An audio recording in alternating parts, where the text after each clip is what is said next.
Hello everyone, in this video I'll be showing you an OP level 100 Bloodhound's Fang build in Elden Ring. So this weapon is incredibly strong, it deals bleed buildup, and it has an awesome weapon ash. So it's the Bloodhound's finesse that makes this weapon so much fun to use, because you can do things like that where you dash around, hit the enemy, and then dash back with another attack, and it is going to be a very useful one against bosses because it can break them out of their posture. And as you can see here, you can switch targets and really do a number of damage. So this isn't even buffed up, but I'll be showing you the stats in a second once I take care of the Alvin. So I'm just going to run away. But yeah, what makes the Bloodhound's Fang so useful is that weapon art. But I'll be covering all the levels from 1 all the way up to 100. And then if we go a little bit higher, I'll be also talking a little bit about that. So as you level up, I would recommend putting your points into dexterity. But at level 100, we have 50 vigor, 20 mind, 27 endurance. As long as you can get 56 poise minimum with a medium roll, you're set. We got 18 strength to be able to hold the Bloodhound's Fang. You can go lower in two-handed if you'd like. I also got 28 dexterity because this weapon does scale a little bit better with dexterity. You can see there the B. As well, I went 15 faith and 16 arcane. Now there is a reason for this, and I'll be showing you that. And in the offhand, we got the Dragon Communion Seal. This allows us to use a few different incantations that make this a very powerful build.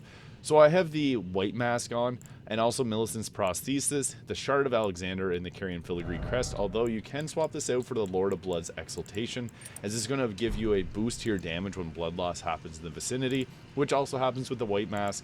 And then we also have a weapon that does bleed buildup, and we're going to be casting incantations to further boost that. So yeah, that is the stats there we're going to go with. And for our little setup here, we want to first start with Bloodflame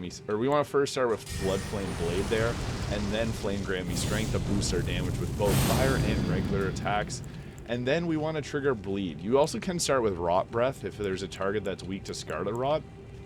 But if you do 2 castings of Swarm of Flies, this is going to trigger the blood loss, and then we get our helmet triggered. So you've seen there the blood loss build up, and now we're heading for 1700 on just like a normal attack, and 2300 on our Bloodhound's Finesse there, and that is an incredible number for damage. 2500 at level 100, it's hard to get that high of damage. So 1600 on our first attack, and then fall of 1700. This is just an incredible build. So I highly recommend using the Bloodhound's Fang at least once, because it is a very fun weapon to go with. And you can see there, it has some flashy attack animations, like I came out of a jump attack there, and it was pretty flashy looking. So I'm just dodging their attacks there.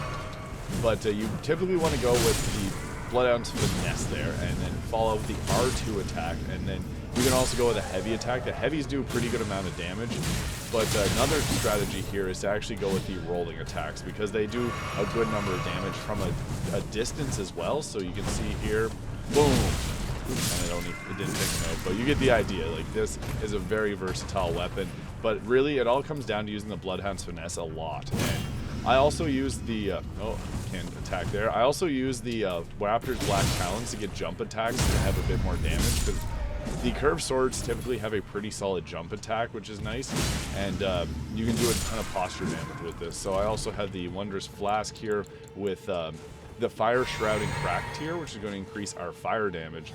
So when we do something like our Bloodflame Blade here, it's going to get increased damage and fire damage, and then we can just go hard with that.